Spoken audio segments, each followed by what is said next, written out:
Deep within a forest still drenched after rain, where moisture rises like breath and every leaf glows with renewed life, there exists a creature that has turned itself into a leaf, an eternally silent leaf suspended in time, and the green vine snake, an emerald-colored phantom of the canopy, moves through the most luxuriant seasons of the forest like a living fragment of vegetation. Its body, almost translucent green, blends seamlessly into the world of stems and vines, establishing an unspoken equilibrium with everything around it. And tonight, follow me into that rain-soaked wilderness. Let us step gently into the dew-laden greenery and observe its restrained, gentle rhythm of existence. And may this narrative of withdrawal, observation, and profound stillness bring a cooling calm to your spirit amid the noise of the night. There are creatures that choose sharpness and confrontation as their language with the world, but the green vine snake chooses another path entirely, one of dissolution into green, of becoming indistinguishable from the plants themselves. It rejects violence in all its forms.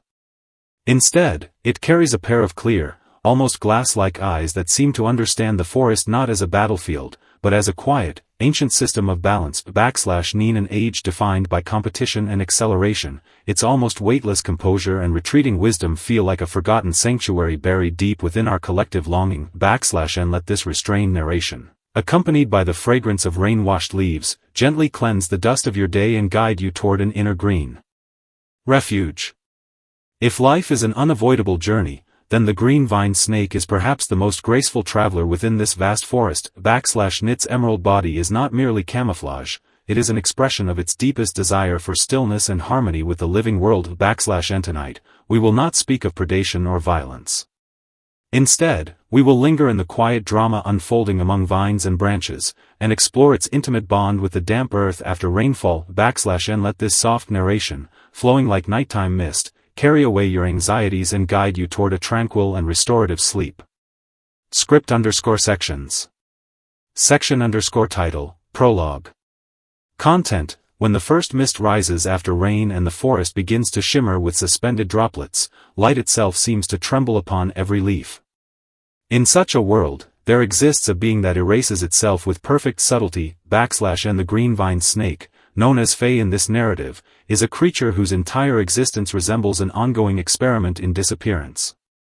Cloaked in emerald hues and possessing a gentle, almost jade-like temperament, it has transformed silence into its defining form of art. NWE often associate snakes with danger, constriction, or cold predatory instinct, yet this species stands apart as a complete contradiction, an embodiment of softness that dissolves fear rather than intensifies it. It does not truly vanish. Instead, it performs the role of a leaf with such precision that even the most perceptive predators lose interest, as if the boundary between creature and vegetation has been erased entirely. And this is not mere camouflage, it is survival refined into color, texture, and stillness. A biological philosophy written not in movement, but in restraint. And tonight, do not treat this as a biological record. It is instead a story of how the green vine snake transforms every moment of stillness into resonance with the earth itself. It moves between reality and illusion with a fragility that is, paradoxically, its greatest strength. Nas your breath slows and the night deepens. Follow me into this damp forest realm, where Fae, the child of green, reveals a philosophy of quiet existence beneath the canopy. And let this restrained tenderness settle over you like mist, softening the turbulence of your day and guiding you toward a deeper rest. Section_title, Chapter 1. Content: His name is Fae. In this forest, painted anew by every shifting season, his emerald body is the most precise language he possesses to communicate with the world. Fae's first act of concealment occurred at the break of an early summer dawn, when a curious songbird descended too close, its presence slicing through the fragile silence of morning. That moment, Fae did not flee. There was no panic, no rush. Instead, he instinctively extended his slender body along a narrow branch, aligning every curve of his form with the surrounding foliage until his color dissolved into the living green. And this stillness was not fear. It was an evolutionary decision refined across countless generations, a calculation that survival is sometimes achieved not through escape, but through perfect erasure. And he even imitated the subtle tremor of leaves stirred by morning wind, transforming himself into a convincing fragment of the forest's own breathing rhythm. And the bird hopped nearby, unaware of the presence so carefully disguised beside it. Morning mist drifted through the canopy, brushing against his scales, yet Faye remained completely motionless, understanding instinctively that this silence was not an interruption of life, but its continuation. N When the bird eventually departed, frustrated by the absence of prey or disturbance, Faye slowly turned his gaze toward the dew-covered world. N That quiet return to awareness. He experienced a faint sense of release, the realization that concealment was not defeat, but the purest form of alignment with the forest's logic. Title, Chapter 2.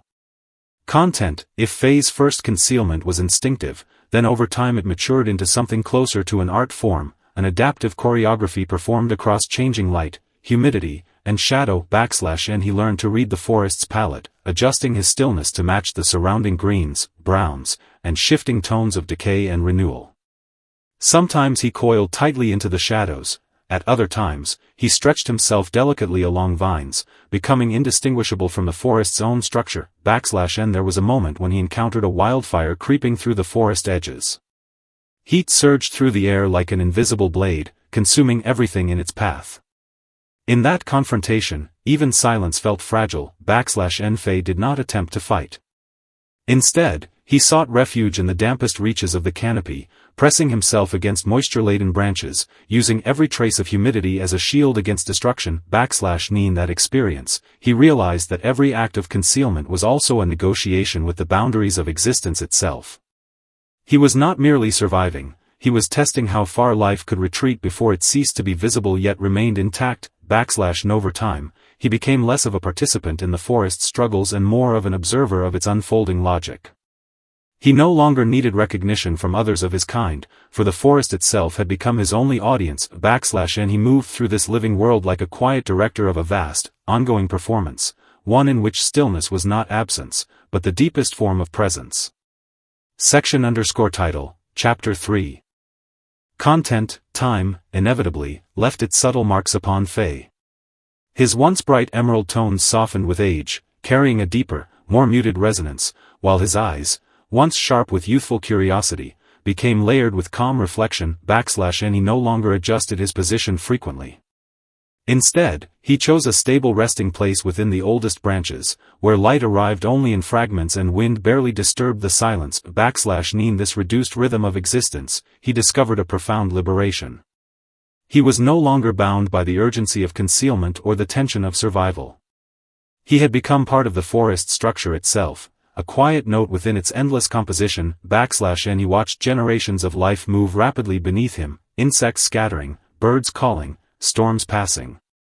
Yet none of it disturbed his inner stillness. Instead, he felt an expanding compassion, not sorrow, but understanding of the forest's continuous motion. None night, under a sky washed in post-rain silver, Faye felt a rare exhaustion that carried no pain, only completion. He settled into a moist branch, the softest he could find, and allowed his body to relax fully for what felt like the final time. And there was no struggle. Only surrender to continuity. The forest did not mourn or react, it simply continued breathing. And yet something remained, an invisible trace of order, a quiet rhythm embedded in the spaces he once occupied, as if the forest itself remembered his stillness. And though Faye faded from sight, he did not disappear. He became a permanent part of the forest's memory, an unseen constant within its living equilibrium. Title, Epilogue.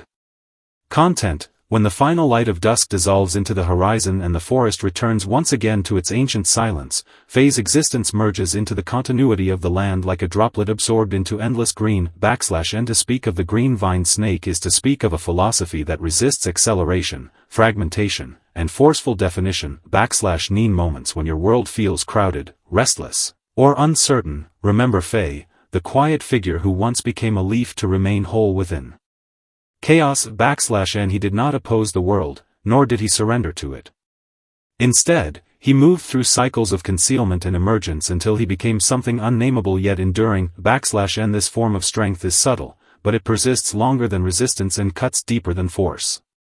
It is like a seed resting beneath damp soil, quietly sustaining the possibility of calm. And tonight, let this story rest within you like a soft green light.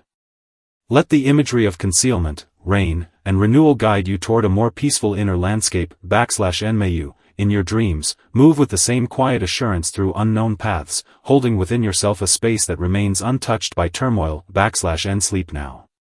All seeking has settled. All tension dissolves into the slow breath of the forest. May your night be gentle, deep, and restorative.